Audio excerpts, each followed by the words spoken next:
Oh, boya, boya, et les 29, et bientôt là, les 29 mars, c'est mois de la femme. Boya, boya, boya, activité, les 29 mars, na showbiz. Na showbiz, balobi boya. Eza moya, ba mama boya, bo telema. Balobi éduquer une femme, c'est éduquer toute une nation.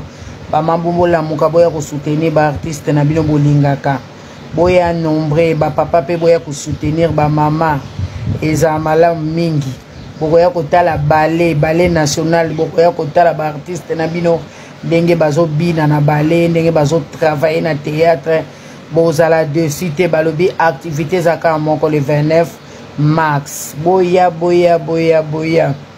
Na showbiz boya boya boya bana mike ba jeune fille ba jeune garçon ba papa ba maman en tout cas boya pourquoi pas les artistes tous là pour nous soutenir bande ko na biso la main dans la main et kozala malamu mingi les 29 kalate boso ba billet économie en wana eza na $10 VIP eza na $30 boya boya na kati ya showbiz kuna mopepe ya kitoko malili ya kitoko molunge ezate okotoka teke ça soit nombre ya bato okozalaka toujours na fraîcheur moko ya kitoko boya boya boya bo soutenir activité oya le 29 mars eza malamu mingi omona ba star na bino bako défiler et puis bako assister na événement wana en tout cas ba photo ekozanga te tala kaka yo ba msusu revaka na TV okomona bango live kokanga ba photo tokosepela tokomela et aux malamu mingi nzambe alola apambola bino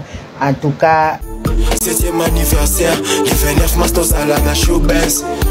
Mon panier na soirée, mana somba qui déjà babillé. Bana lukunga limede ma tete na bengi si bino boye belé. Pas vrai tonton va chéri et belé. Ça pour la culture boya to fêter.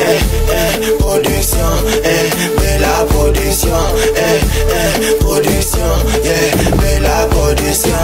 Boya boya boya bella. Maman belle vie quand il la patronne.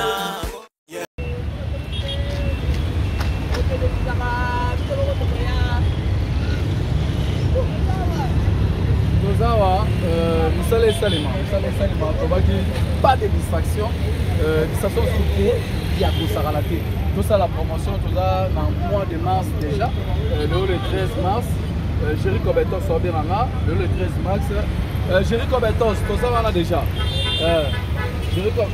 Alors, c'est ça déjà. Oh, là, ça dit plein d'émissions, on a dit qu'il y a eu soit pour te chaud, il y a rien à oublier.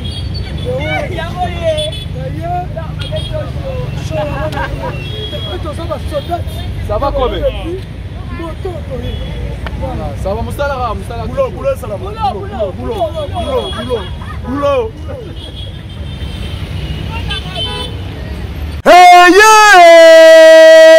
Depuis année bande oningisi nzoto te tala occasion yango yo olata obima osepela na temple ya artiste ya grande renommée o yebana ezali showbiz yaka ko vivre pe ko fêter 7 ans ya Bellevue TV oyezali cadeau signé Bellard Production andimi à offrir bino spectacle riche en couleurs le 29 mars oyo avec ba one man show oyo ba komema bino na niveau bolingaka bon retrouver ambiance bon retrouver bon humeur oyo nanu bozwa quitté depuis début année avec ba one man show lokola décor ilonga Gladys Aïda, Maman Kalunga, Maman Moseka, Marie-Jeanne Bololé, Gesho Engange, sans oublier Yemoko Bellevue Kandi, à Kozalawana, Pona Kosepelisa bino. Yo muto tuninga droit d'entrée, et ezali na $10 ya pamba, $30 pona ba place VIP, gagner temps, yo muto lingo zo billet, benga na ba numéro oyo, okozala mobimba. Yo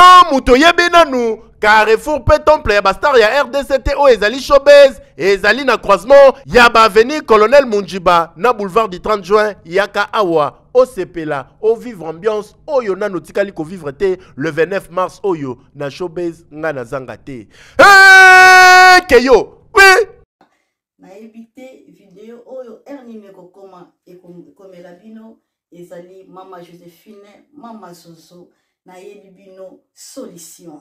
oyo ezali solution ya ba problème na biso. Ba problème na biso yango eza nini? Ba problème na biso yango eza ba problème ya santé, eza ba maladie oyo eza kati na biso, ma maladie telle que diabète, tension, AVC, prostate, ba hernie, ba maladie wana nyonso tout oyo ezo déranger biso, ba ménopause, mutu pasi, maladie nini, épilepsie, maladie nyonso tout oyo ezo déranger ndeko na yo, oyo aza pembe na yo ezo déranger mwana na yo, oyo ya cancer, oyo ezo déranger biso. Solution yango yo na yeli yo solution ya ba produit na biso ya naturel, ba produit oyo ezali ba complément alimentaire, ba produit oyo ezali 100% naturel, ba produit na biso ya Occident.